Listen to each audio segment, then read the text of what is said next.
The Lord will make sure that if you are the one for the position, He will make sure that the decision makers find out about you.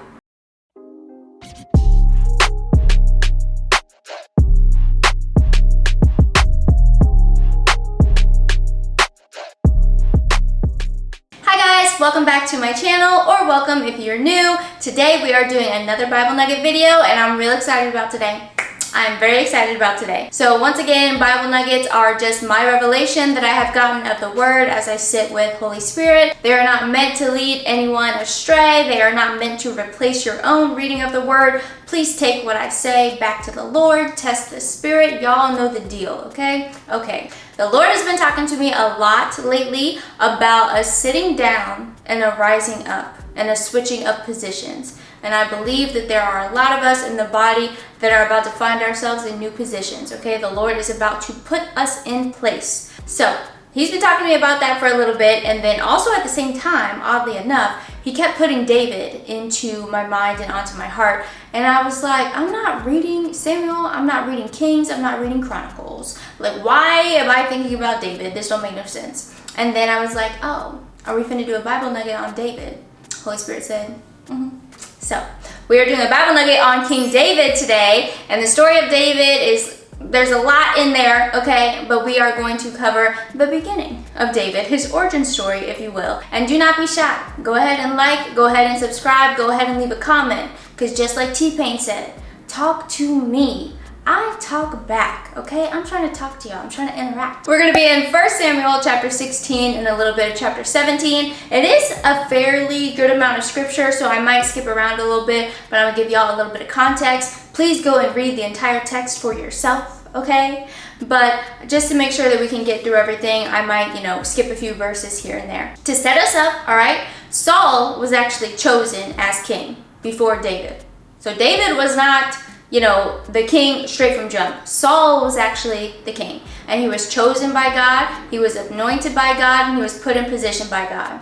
And then Saul acted up, and he was disobedient, and the word actually says in chapter 15 that Saul turned from God, and that God regretted making Saul king. The Lord can put you in position, but don't think that your disobedience will not disqualify you. I'm just lay that there, okay? Saul was in position. Saul was anointed and appointed by God to be king. And the Lord regretted choosing him and rejected him as king. Now, He didn't immediately take him out of position, but the Lord left Saul. He regretted choosing him. He rejected him. The Lord left Saul, but He didn't immediately take him out of position. So Saul is currently king. And Samuel is the prophet that the Lord has been using to go and anoint these kings and speak through them and all the fun things. So we're going to start in chapter 16, verse 1. The Lord said to Samuel, "How long will you mourn for Saul, since I have rejected him as king over Israel? Fill your horn with oil and be on your way. I am sending you to Jesse of Bethlehem. I have chosen one of his sons to be king." So if you got to release something, if you got to let go of the old, the Lord is fine with you mourning. It makes sense to mourn. You just can't stay mourning. You have to let it go, and you have to move on to the new. And it says in chapter 15 actually that Samuel mourned for Saul, like mourned for him. And even though he mourned for Saul, he did not let that stop him from obeying the Lord and anointing someone new. So I'm going to just sit that there. The Lord tells Samuel, go into Bethlehem, go find Jesse, I'm going to choose one of his sons. So now I'm going to skip over to verse 6. Okay, so Samuel's gone to Bethlehem, he found Jesse, he found his sons. So verse 6 says, when they arrived, Samuel saw Eliab and thought, surely the Lord's anointed stands here before the Lord. But the Lord said to Samuel, do not consider his appearance or his height, for I have rejected him. The Lord does not look at the things people look at. People look at the outward appearance, but the Lord looks at the heart. I'm going to need y'all to remember that. I'm going to need y'all to remember that, okay? The outward appearance, whether it be physically, that man might be the finest man you have ever seen. That woman might be the most attractive woman you have ever seen. God looks at the heart, okay? That person may look successful. They may look like they're well off. They may look like they got it all together. The Lord sees everything, and he sees the heart. And let me just, as a small little sidebar, baby, I'm gonna need us, okay, to stop saying, God knows my heart. He does know your heart. I'm gonna need you to take it very seriously when you say that. Because sometimes a lot of people be saying that when they be in sin. And they'll say, God knows my heart, as if that absolves them of their sin. No, baby, God knows your heart. He can see, like, yes, my child loves me or my child wants to serve me. He can also see my child got anger and sin and comparison and jealousy and gossip. He can see it all. So be mindful. But let's continue. Verse 8. Then Jesse called 𝗵𝗸𝗲 and had him pass in front of Samuel. But Samuel said, the Lord has not chosen this one either. Jesse then had Shammah pass by, but Samuel said, nor has the Lord chosen this one. Jesse had 7 of his sons pass before Samuel, but Samuel said to him, the Lord has not chosen these. So he asked Jesse, are these all the sons you have? They're still the youngest, Jesse answered. He is tending the sheep. Samuel said, send for him. We will not sit down until he arrives. Listen, baby. 7 sons passed in front of Samuel, and none of them were the chosen one. So I don't know what it is that you may be looking for or what the Lord told you you're going to have. Do not rush the selection process. There may have been many men that you've dated, many women you've dated if you're looking for a spouse, because y'all know I'm single. But there may be many people that you're evaluating for a position that you're trying to partner with. There may be many opportunities that seem to come up and they just don't seem right. Let the Lord choose for you. Let's go ahead and continue on now in verse 12. So he sent for him and had him brought in. He was glowing with health and had a fine appearance and handsome features. Then the Lord said, rise and anoint him. This is the one. So Samuel took the horn of oil and anointed him in the presence of his brothers, and from that day on the Spirit of the Lord came powerfully upon David. Samuel then went to Ramah. As soon as he was anointed, the Spirit of the Lord came powerfully upon David. And he was anointed in front of his brothers, but he was not anointed in public. David was not even invited to be presented to Samuel. So it doesn't matter where the presentation is taking place. It doesn't matter what room the whole decision is happening in. The Lord will make sure that if you are the one for the position, he will make sure that the decision makers find out about you. He will make sure that you are presented at the proper time and the proper place. He will make sure that you are presented. So do not let the world and the expectations and whatever else, do not let that get in your head like, oh, I gotta be here and I gotta do this and I gotta meet this person and I gotta network. The Lord will ensure that you are seen when you need to be seen. And I do feel that it's about to be a time for a lot of us to be seen, and the Lord will make it happen. David was out with the sheep, okay? And that's another conversation. Why Jesse had his youngest son out with the sheep in the wild. Be for real. But let's continue on now. And so David's been anointed, okay? He was anointed in private, but he's been anointed and chosen as king. So verse 14, now the Spirit of the Lord had departed from Saul, and an evil spirit from the Lord tormented him. Saul's attendants said to him, see, an evil spirit from God is tormenting you. Let our Lord command his servants here to search for someone who can play the lyre. Lyre? I don't know, some instrument. He will play when the evil spirit from God comes on you, and you will feel better. So Saul said to his attendants, find someone who plays well and bring him to me. One of the servants answered, I have seen a son of Jesse of Bethlehem who knows how to play. He is a brave man and a warrior. He speaks well and is a fine-looking man, and the Lord is with him. Then Saul sent messengers to Jesse and said, send me your son David, who is with the sheep. So Jesse took a donkey, loaded with bread, a skin of wine, and a young goat, and sent them with his son David to Saul. David came to Saul and entered his service. Saul liked him very much, and David became one of his armor bearers. Then Saul sent the word to Jesse, saying, allow David to remain in my service, for I am pleased with him. Whenever the Spirit from God came on Saul, David would take up his instrument and play. Then relief would come to Saul. He would feel better, and the evil spirit would leave him. Now listen, I just read a whole big chunk right there, and there's a lot to discuss. Saul was in the position that David had been anointed for. And David got called in to serve Saul, okay? So David has been anointed as king. He knows it. He's been anointed. And he's been called in to serve the person that is in the position he's anointed to have. And he did it. He played well. The Spirit left Saul. He found favor with Saul by being obedient and serving. So some of y'all, Don't let the anointing, don't let the call, don't let any of that go to your head. Because there is a time for everything. The Lord rejected Saul as king, but Saul was still king. The Spirit of the Lord left Saul. Saul was still king. David was anointed as king. Saul was still king. So you have to make sure that you are following the Lord in his timing. So that's the first thing. Second thing, once again, someone in the room said, Jesse's got a son, he plays well, we should call him. David didn't have to go in and volunteer himself. He didn't have to go in and sign up. He didn't have to do anything. He was minding his business. There were people in the room with the decision maker who said, David, he seems like a nice choice. Let's go try him. Also, as another complete aside, there was a spirit that was tormenting Saul, and it was music that got the spirit to leave. I heard someone say it like this: if a spirit can leave someone because the music is causing them to leave and it's causing them to stop tormenting someone, what makes you think it can't do the opposite?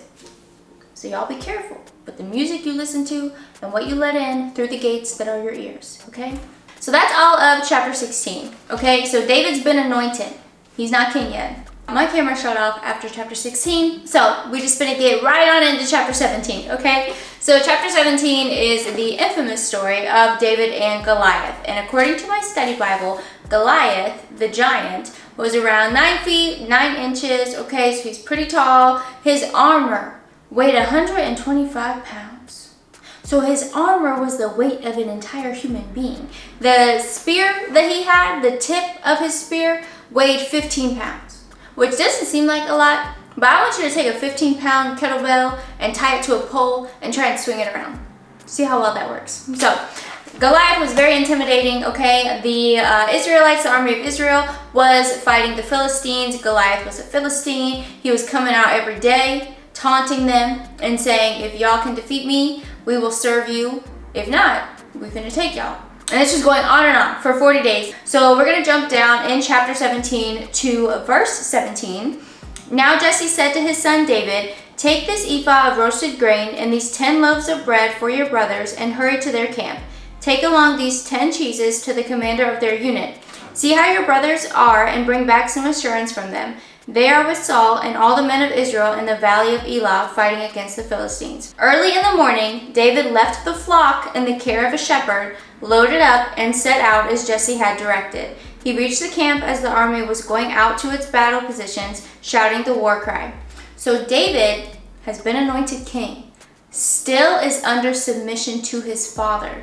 So Jesse instructed him to do something. David got up early and did it. And not only did he do it, he left the flock in the care of a shepherd. So he did not just willy-nilly abandon his previous assignment of taking care of the sheep. He left them and stewarded that assignment and left it to someone that could take care of it. And then he went out and followed the instruction of his father. So baby, you may be anointed. You still got to be under submission, okay? You still have to be obedient and steward well. So David goes out there. He sees this Philistine. He's like, what is going on? Like, what is happening here? Why is this uncircumcised Philistine out here talking trash? What happens if we defeat him? Like, what does the person get? So he's talking to people. And then Saul overhears him and is like, who is that? Bring him to me. And I know I'm kind of skipping around, but like I said, you know, there's a lot to cover here. So we're going to skip to verse 32. David said to Saul, let no one lose heart on account of this Philistine. Your servant will go and fight him. Saul replied, you are not able to go against this Philistine and fight him. You are only a young man, and he has been a warrior from his youth. So Saul tried to speak doubt and low-key speak death over David. You're only a young man. This guy's been fighting against ever since his youth. And he literally said, you are not able to go out against him. So do not let people, especially people that are in the position that you've been anointed for, speak doubt and speak death into you. There's a difference in wisdom when you know you need to grow and mature and when they're just speaking death and speaking doubt. And David came over seats, baby, because verse 34, but David said to Saul, your servant has been keeping his father's sheep.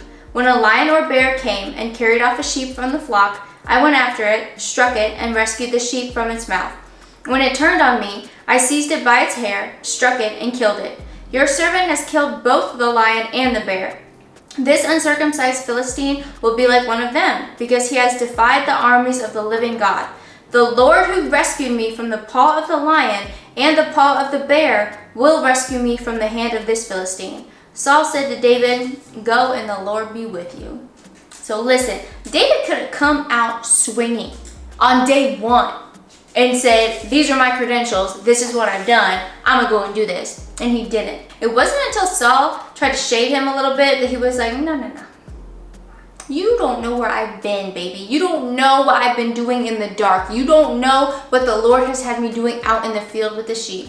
But guess what? That experience is going to come in handy right now. Keep in mind that you do not have to talk yourself up. There may be a time and place where you speak to your experience, but you don't have to talk yourself up. And again, David did not put himself in this situation. Okay, he went, followed his father's instruction, went, and he was like, "Who is this uncircumcised Philistine?" Talking to the men. And then Saul was like, "Who is that? Come here." So once again, right, David's just being himself. Just being himself. And then he was seen by who needed to see him, okay? The most important thing here, verse 37, "The Lord who rescued me from the paw of the lion and the paw of the bear will rescue me from the hand of this Philistine." David's confidence was not in himself. Like, yes, he had experience, and yes, he knew that he's killed a lion and killed a bear. His confidence was in the Lord. Always remain humble and let your confidence be and stay in the Lord. So then in verse 38, "Then Saul dressed David in his own tunic. He put a coat of armor on him and a bronze helmet on his head. David fastened on his sword over the tunic and tried walking around because he was not used to them. 'I cannot go in these,' he said to Saul, 'because I am not used to them.' So he took them off. Then he took his staff in his hand, chose 5 smooth stones from the stream, put them in the pouch of his shepherd's bag, and with his sling in his hand approached the Philistine. So Saul gave David his armor. The king, the person in the position that David was anointed to have, gave David his armor, and it didn't fit David. So even though Saul is in the position that David is anointed to have, David cannot do things the way that Saul was doing them because it didn't fit.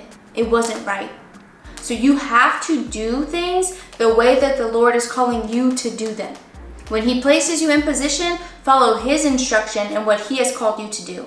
Not what the person ahead of you did. Not what the last person did. You must do what the Lord has called and equipped you to do. You are unique. God created you uniquely. He has given you specific and special things that other people don't have. And if he's put you in the position, he's given you everything you need to excel in that position. Here comes Goliath, right? David is going out to Goliath. Goliath is taunting him. In verse 42. He looked David over and saw that he was a little more than a boy, glowing with health and handsome, and he despised him. He said to David, "Am I a dog that you come at me with sticks?" And the Philistine cursed David by his gods. "Come here," he said, "and I'll give your flesh to the birds and the wild animals." Okay, Goliath talking a big game. Verse 45. David said to the Philistine, "You come against me with sword and spear and javelin, but I come against you in the name of the Lord Almighty, the God of the armies of Israel, whom you have defied. This day the Lord will deliver you into my hands, and I'll strike you down and cut off your head. This very day I will give the carcasses of the Philistine army to the birds and the wild animals, and the whole world will know that there is a God in Israel. All those who gathered here will know that it is not by sword or spear that the Lord saves, for the battle is the Lord's, and he will give all of you into our hands." Listen right here. Y'all see, Goliath was talking crazy at David, okay? And I know sometimes people be talking crazy to us, our emotions, we want to but he came back and said, "I come against you in the name of the Lord." I'm gonna need y'all, when the enemy is trying to punk you and taunt you, I'm gonna need you to pull up verse 45 to 47. I'm gonna need you to pull that up, and I'm gonna need you to speak that to the enemy, that you are coming against him in the name of the Lord, okay? I'm gonna need you to stand on the authority that you have been given by King Jesus himself. I'm gonna need you to stand in the confidence that you are God's son, you are God's daughter, you are his child. The devil is under your feet, and I'm gonna need you to stand, and I'm gonna need you to decree and declare the truth. David did not say, "I'm gonna rock you, Goliath, and I'm gonna with these stones." He said, "I come against you in the name of the Lord." That's what he said. So I'm gonna need y'all to start fighting. right? When the enemy is coming to you with trash talk and he's trying to intimidate you and act like you ain't nothing, you're just a little pipsqueak, you better come against him in the name of the Lord. Verse 48. As the Philistine moved closer to attack him, David ran quickly toward the battle line to meet him. Reaching into his bag and taking out a stone, he slung it and struck the Philistine on the forehead. The stone sank into his forehead and he fell face down on the ground. So David triumphed over the Philistine with a sling and a stone. Without a sword in his hand, he struck down the Philistine and killed him. David's weapon was uncommon.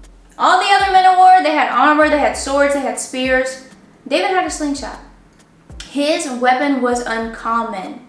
His victory was uncommon. His victory, nobody would have thought that he would have won. The Bible says that when Goliath looked at him, he saw that he was little more than a boy.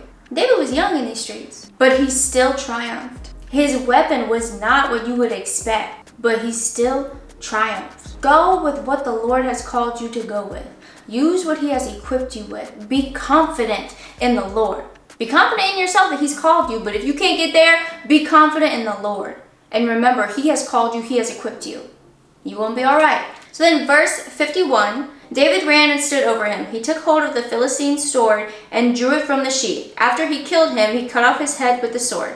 When the Philistines saw that their hero was dead, they turned and ran. Now listen, that was low-key dirty of David. To take Goliath's sword and cut off Goliath's head with his own sword, be for real.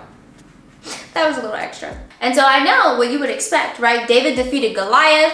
He defeated this Philistine that was taunting the army for 40 days, 40 nights that no one could come against. He defeated him. He's already been anointed as king. Obviously, the next step is he became king.